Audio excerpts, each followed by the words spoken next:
Images from Albertland. The photographs of William Harold Marsh.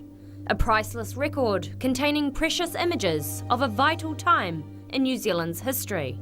In the early 1860s, William Rawson Brown's vision of establishing a classless, nonconformist society in New Zealand became a reality.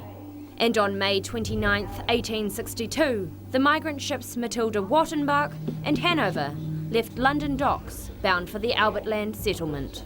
It was a movement of non-conformist settlers who, under the 40-acre land scheme of the day, if they could afford to buy a ticket to come to New Zealand, when they got to Albertland they received 40 acres of free land, which was something that they could never own in England. In getting a 40-acre land allotment, so that was per adult, so mum, dad and a child could have 100 acres. And so that was the basis of some of the early farming establishment in the area. The movement was a vital step in creating New Zealand's thriving agricultural industry. Here in the district today we have many descendants from those original Albertlanders, many of them still on the original farm holdings, farming them today very successfully. The Heritage Centre at the Albertland and Districts Museum in Wellsford houses extensive records, memorabilia, artefacts and other items relating to Albertland from the 1860s. One of the great treasures that is held in the Albertland Museum is the photographic collection of my grandfather, which is 7,000 odd images relating right back to the establishment of those farms. Family weddings, picnics, trips down the harbour, and a lot of the establishing businesses that took place over that time. Many of these photographs have never been published before, so they're the first time that these photos will be seen. It was very timely to do it at the 150th anniversary.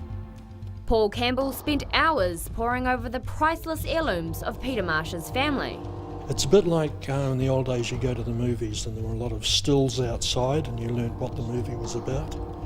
And putting together the book is pretty much the same thing.